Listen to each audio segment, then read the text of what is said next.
রাজনীতিতে এবং ঐকমত্য কমিশনে ছাড় দিতে দিতে বিএনপি কি এক ধরনের বিপদে পড়তে যাচ্ছে?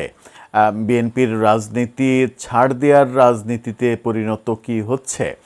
সেরকমটাই মনে হতে পারে। সাম্প্রতিক সময়ে বিএনপির রাজনীতি নিয়ে যেমন আলোচনা হচ্ছে, আওয়ামী লীগের রাজনীতি, আওয়ামী লীগের ফিরে আসার এক ধরনের ভয় কাজ করছে এবং সেই ভয়টা সরকারের বিভিন্ন স্তরে নানাভাবে ঢুকে পড়েছে, সেরকমটা অনেকে বলার চেষ্টা করেছেন।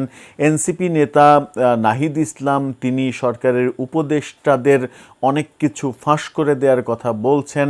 এরকম নানা আলোচনার মাঝে এবার নতুন করে আলোচনার কেন্দ্রবিন্দু হলো বিএনপির নতুন অবস্থান, অর্থাৎ বিএনপি ঐকমত্য কমিশনের বৈঠকে তাদের নতুন অবস্থান যখন ব্যক্ত করলো, তখন নতুন করে আবার বেঁকে বসলো জামাত। ঐকমত্য কমিশনে ঐকমত্য হওয়ার একটা প্রক্রিয়া যখন দেখা গেল বিএনপির সর্বোচ্চ ছাড়ের প্রেক্ষাপটে, তখন জামাত আবার বেঁকে বসলো। শেষ পর্যন্ত আদৌ কি আমরা এই ঐকমত্য কমিশনে রাজনৈতিক দলগুলোর ঐকমত্য দেখতে পাবো, নাকি ভিন্ন খাতেই যাবে? এবং বিএনপি যেটা বলছিলাম যে ছাড় দিতে দিতে বিএনপির রাজনীতি কোন পর্যায়ে যাচ্ছে, সর্বশেষ যে ছাড়টা বিএনপি দিল, গণভোটের ব্যাপারে রাজি হলো এবং অধ্যাদেশ কিংবা সাংবিধানিক আদেশ, সেই ব্যাপারগুলো নিয়েও নতুন চমকপ্রদ খবর দিল তারা। তাতে কি মনে হতে পারে বিএনপির আগামীর রাজনীতির পরিকল্পনা নিয়ে, সেই আলোচনাই করব এই ভিডিওতে। থাকবেন পলিটিক্স টিভির নিয়মিত আয়োজনে।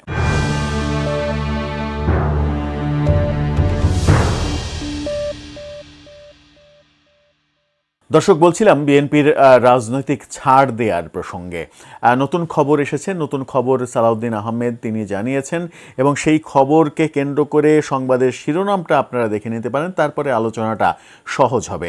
যাই দিনের শিরোনামটা, জাতীয় নির্বাচনের দিনই গণভোট হতে পারে সালাউদ্দিন আহমেদ। অর্থাৎ বিএনপির অবস্থান জানিয়ে দিলেন এবার সালাউদ্দিন আহমেদ।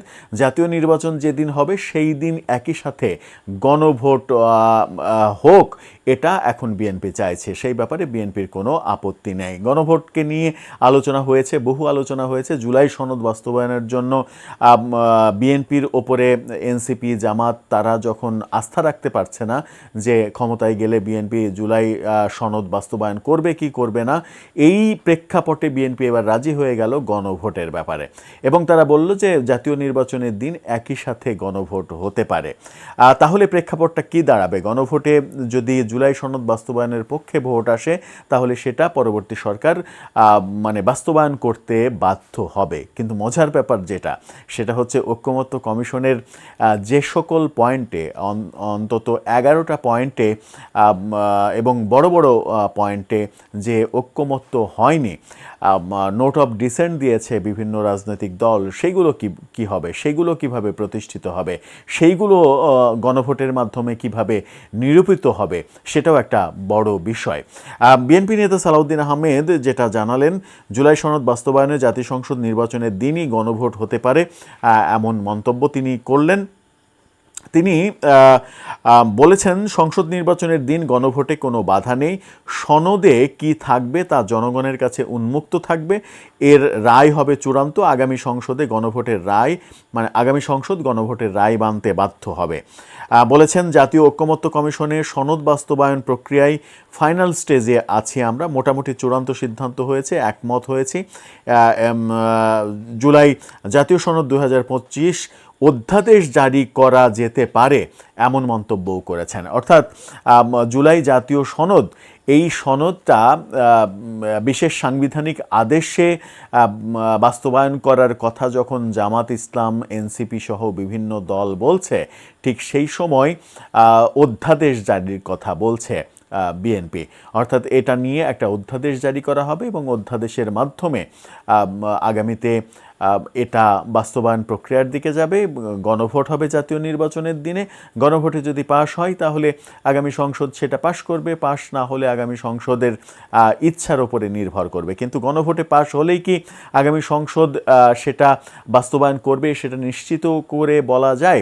যখন বিএনপি নেতা সালাউদ্দিন আহমেদ এই মন্তব্য বলছেন যে জাতীয় নির্বাচনের দিনই গণভোট হতে পারে, তখন জামাত ইসলাম আবার নতুন করে বেঁকে বসেছে। জামাত ইসলামের বেঁকে বসার শিরোনামটা আপনারা দেখে নিতে পারেন। তারা বলছে জুলাই সনদ নির্বাচনের আগে গণভোট চাই জামাত। এই যে নির্বাচনের আগে জামাত গণভোট চায়, এর আগে তারা গণভোটের কথা শুধু বলেছে যে গণভোটের মাধ্যমে তারা এটার বাস্তবায়ন চায়। সেই ক্ষেত্রে বিশেষজ্ঞদের পরামর্শ ছিল যে নির্বাচনের দিন একই সাথে গণভোট হতে পারে। বিএনপি সেই প্রস্তাবনায় সরকারের কাছে যে বিভিন্ন বিশেষজ্ঞরা যে প্রস্তাব দিয়েছেন সেই প্রস্তাবনা বিএনপি এবার মেনে নিল। বিএনপি যখন মেনে নিল তখন জামাত বলছে না, নির্বাচনের আগে গণভোট দিতে হবে, অর্থাৎ আগে গণভোট দিতে হবে, জুলাই সনদ বাস্তবায়ন করতে হবে, তারপরে জুলাই সনদের ভিত্তিতে নির্বাচন হতে হবে। জামাত নতুন করে বেঁকে বসলো। তার মানে ঐক্যমত্য হওয়ার প্রচেষ্টায় বিএনপি যে সর্বোচ্চ ছাড় দিল, এই ছাড়ে তাদের ক্ষতি হবে কি লাভ হবে সেই ইকুয়েশনটাও অন্তত আমার মনে হয় যে তারা ঠিকভাবে করতে পারেনি কিংবা করেনি।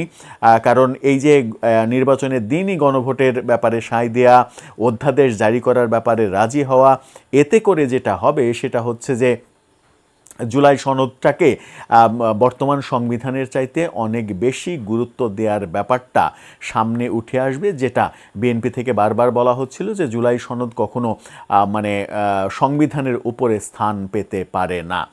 সংবিধান সবার উপরে এবং সংবিধানের মৌলিক বিষয় পরিবর্তনের ব্যাপারে বিএনপি একমত না। সেই ভাষ্য তাদের কাছ থেকে আমরা শুনে আসছিলাম বটে, কিন্তু সংবিধানের মূল যে 4 নীতি সেটা পরিবর্তনের উদ্যোগ যখন এই সরকার নিয়েছে তখন সেটাকে আবার বিএনপি স্বাগত জানিয়েছে। অর্থাৎ বিএনপির বিভিন্ন সময়ে ভিন্ন ভিন্ন অবস্থান নতুন নতুন মানে প্রশ্ন তৈরি করছে যে বিএনপি আদতে রাজনৈতিক পরিকল্পনা কিভাবে সাজাচ্ছে, কোন দিকে এগোচ্ছে তারা, এবং যে কৌশলে তারা এগোচ্ছে তাতে কি তারা সফল হবে নাকি চরমভাবে ধরা খাবে আগামী নির্বাচন কিংবা সামনের দিনগুলোতে।